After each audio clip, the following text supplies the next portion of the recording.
What's the best way to deal with fate? Is it by accepting it or rewriting it? Some say fate is written in the stars. Others say it's written in your mind. But who's ancient? Rome's Stoics or Neville Goddard, the modern mystic of imagination? The Stoics said that we should accept our fate and destiny. But Neville Goddard said that we create our own fate through our imagination. In this video, I want to explain both sides of this argument because they both have some truth to them. And at the end of this video, I'll show you how you can apply both perspectives in your daily life. Let's start with the Stoics. There are 3 key points you need to know about their determinism. Number 1, fate is external and beyond our control. The Stoics believed that there was a cosmic force, which they called fate or destiny, that controlled everything that happened in the universe. They believed that nothing happened by chance, and that everything had been predetermined from the beginning of time.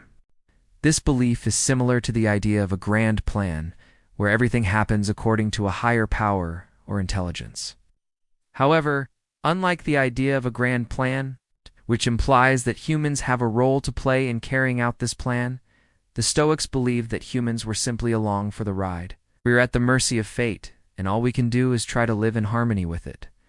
To the Stoics, resistance is madness. The river of fate flows, and wisdom means learning to swim with the current instead of drowning while fighting it.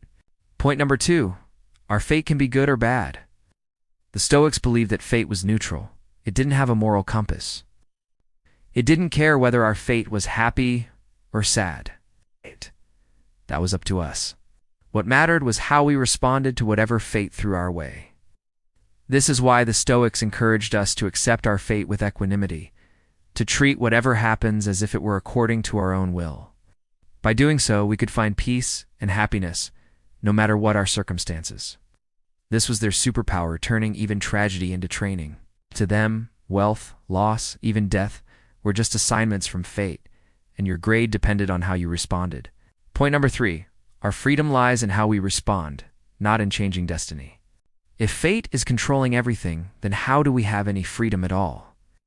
The Stoics believe that we do have freedom, but it's not the freedom to change our fate. It's the freedom to change how we respond to it. For example, if you win the lottery, you are still free to choose how to respond to that event. You can choose to be grateful and see it as a blessing, or you can choose to be resentful and complain about how your life has changed. Your fate is the event of winning the lottery. Your destiny is how you choose to respond to that event.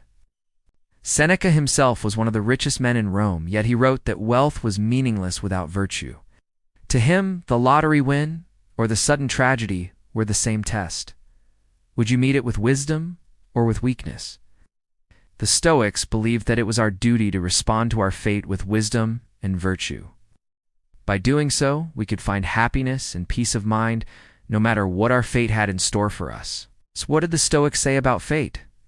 Here are some of my favorite quotes on the subject. Marcus Aurelius wrote, "Accept the things to which fate binds you, and love the people with whom fate brings you together." He's telling us to make the best of whatever situation we find ourselves in, and to appreciate the people who are a part of that situation. Don't complain about your fate. Make the best of it. This is radical acceptance, not passive surrender, but an active choice to turn whatever life hands you into raw material for strength. Also, Marcus wrote, "When you rise in the morning, think of what a precious privilege it is to be alive, to breathe, to think, to enjoy, to love." Marcus reminds us that every day is a gift from fate. So when you wake up in the morning, don't just get out of bed and start checking off your to-do list. Take a moment to appreciate the fact that you re-alive and to remember that you re-in control of how you choose to respond to whatever fate throws your way. Epictetus also has some great advice about fate. He says, "Don't seek for events to happen as you wish, but wish for events to happen as they do, and your life will go smoothly."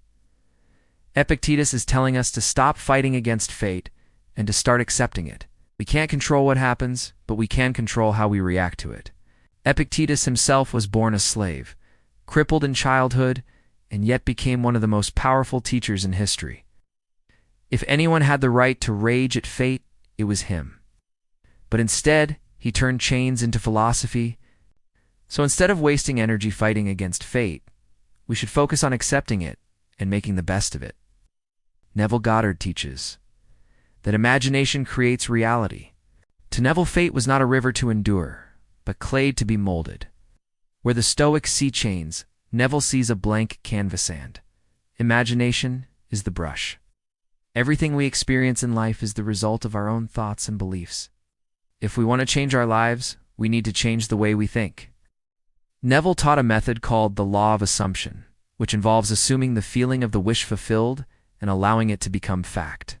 It is all about creating a mental picture of what you want and then believing that it has already happened. When you use this technique, you're tapping into the creative power of your mind and manifesting your desires into reality. It doesn't matter what's going on in the physical world. If you believe that your wish has already been granted, then it will become true. But how does this relate to fate? Well, Neville believed that fate wasn't fixed. Instead, it was something that we could influence with our thoughts and imagination. He said that we all create our own fate through the assumptions we make and the images we hold in our minds. If we assume that something is going to happen, then it will happen. Neville's world is dangerous in its own way. If assumption creates reality, then every careless fear becomes a seed of destiny. Doubt is as creative as faith. That's why he urged boldness assume joy, not dread. If we imagine ourselves living a certain way, then we will live that way. We are literally creating our own destiny. Now, this might sound like a cop-out. If we're responsible for everything that happens to us, then how can we ever blame anyone else? How can we ever complain about our circumstances? But this is where Neville's teachings really start to pay off. Because if we have the power to create our own fate, then we also have the power to change it. If we don't like the way our life is going, we can change it. It's up to us. Here are some of Neville's key quotes about the law of assumption. Assume the feeling of the wish fulfilled, and it will become fact. This is Neville's most famous quote, and it sums up his entire philosophy. If you want something to be true, then feel as though it already has happened. Believe in it with all your heart, and it will manifest in your life. Neville also said, all that you call life is mental picture making. Hold the thought of your objective in mind, and you will see it before you as surely as you see these hands. Neville is telling us that our entire reality is created by our minds. Everything we experience is the result of our thoughts and beliefs. So if we want to change our lives, we need to change the way we think.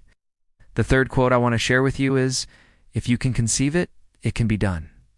If you can imagine it, you can create it. Neville is encouraging us to be bold in our thinking. Don't limit yourself by thinking small.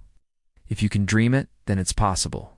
So how do you put these two philosophies into practice? Here are a few suggestions. First, focus on what you can control and let go of what you can't. When you lose a job, the Stoic would say, accept the loss. Master your reaction. Hold fast to virtue, Neville would say. Assume the new role. Imagine the paycheck. Feel the relief as though it's already here. Both paths demand discipline, just in opposite directions.